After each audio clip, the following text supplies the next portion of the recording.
All right, so I saw Supergirl last night. I was gonna do my review like right after I saw it, but I was too tired, so I was like, I'll just wait till the morning. There's been a lot of mixed reviews about this movie. A lot of negativity, I would say. I think a lot of it I saw was just people who wanted it to fail and are celebrating, even though it hasn't really failed, since it's barely coming out tonight. I think a lot of the criticisms, like the actual criticisms I saw, were very valid. So I'll get into that.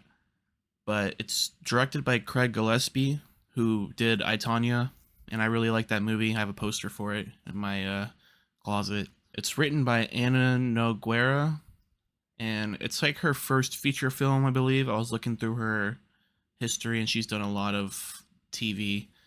And that was one of the main complaints. It's like, why would you get someone who's never written a movie to write this script? And it's like, no, you gotta start somewhere. Again, complaints about the script are kind of valid. It's not atrocious like some people are saying. It is a little campy at times, but I think for the vibe they were going for, it is apparently based off the Woman of Tomorrow comic. And I've never read it, but I heard it's one of the best comic runs from DC. So I can't really compare the two, but I heard it's a lot more dark and emotional and stuff like that. And this movie definitely has a more lighter, upbeat kind of feel. A lot of people were like saying, "Oh, it's just Guardians of the Galaxy," and it's like, kinda, not really. It takes place in space because she's from Krypton, which is another planet. In the comic Woman of Tomorrow, she's like going to solar systems with a red sun because her powers aren't as effective, and she can actually get drunk and stuff like that. And so she's like celebrating her birthday doing that. So the main story is that, yeah, she's celebrating her birthday. She runs into Ruthie, played by Eve Ridley. Ruthie's family gets taken out by this guy named Krem. He's played by Matthias Schoenaerts. That's gonna be the biggest complaint you see from the movie is the villain, and it's true. He's just kind of He's kind of useless. He kind of shows up, tries to act menacing. You don't really buy it. It's one of those things where it's like, if Supergirl wasn't like near these like red suns or like the green suns or whatever, she probably would have just like one tapped him. In order to have a whole hour, 40-minute movie, they have to nerf her for a lot of it. And I feel like that was another complaint I had, was there wasn't enough action for Supergirl. I know it's not just like, oh, it has to be explosions the whole time, but I feel like a lot of the movie she's kind of been pacified. There are some fight scenes, but again, a lot of it was just getting her ass kicked and then waiting for the yellow sun to appear, or go find a yellow sun and then start taking people out.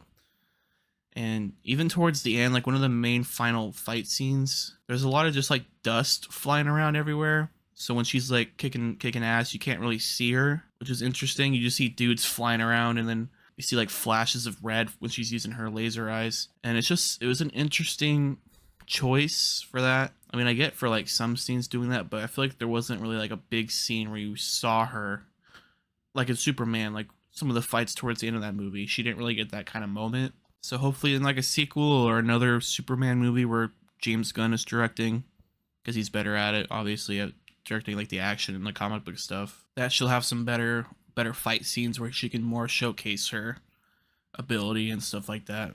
And yeah, David Cornsweet is in the movie as Superman. He's in it for probably like 5 minutes total. So it's not like he shows up and takes over the spotlight from her. But, he's still good. He's still a great Superman, obviously. Millie Alcock, who is Supergirl, I think she did a great job. I think that was probably the best part of the movie, was just her rendition of the character. I just think the movie around her wasn't as solid as it could have been for her first outing. So, I mean, Ruthie as a character, she was fine. She didn't really do anything till like the end. Yeah, Krem, the villain, he's, like I said, he's useless. All of his guys are useless. Ruthie takes out this like 7 foot tall, like 300-pound dude by herself, and it's just like, you guys are completely useless. Like she's like a child, and she takes you down just real easy. Not that she couldn't be capable of that. It's just they're supposed to be this menacing, like roaming, like pirate group or whatever. They're like kidnapping young girls, making them their brides and shit. So there's like a weird trafficking angle to it. And yeah, Jason Momoa is in it as Lobo, obviously, and he's kind of looking for one of the men on Krem's crew, trying to get a bounty. So he comes in and out of the story at times. And I don't know anything about Lobo as a character, but I thought he was cool. Apparently, he's like immortal. He rides around on his flying motorbike, smoking a cigar, throwing axes at people's heads. So that part was cool as well. Yeah, overall, I think it was just that it was okay. You know, I did enjoy watching most of it. There were some parts where, again, I was like, I feel like Millie isn't really getting a chance to shine. You know, she's kind of, again, she's like incapacitated or she's nerfed because of whatever is going on. But I guess that's the problem you come in with like Supergirl and Superman since they're so OP. They probably could have come up with just like a better villain or found a better villain who's stronger for her to go up against instead of this just random doofus who she could easily just one tap. Yeah, like Krem as a character, he's not very interesting. I think in the comic he's supposed to be like this pirate, like Fabio type with long hair, and he's like really good looking and stuff. But in this movie, he looks like a BDSM, like latex mask wearing dude. But I am excited for what's gonna happen next in the DCU. You know, like we have the Lantern show, which I'm really excited for, and then Man of Tomorrow is next year. So I know a lot of people are like, "Oh, the DC's over. It's over. 2 movies in, it's done for." And I'm like, that's an overreaction. I think we'll see how the first weekend goes, but I think going forward, it'll probably be fine. Hopefully, and I'd probably give this movie like a 6.9 out of 10. You know, I want to get it to a 7, but I think it missed a lot of marks. I think a lot of that is just carried by Millie Alcock's performance and just being a fan of this new DC in general. But I think, yeah, just 6.9, a little over fresh. But again, I feel like it could have been so much better.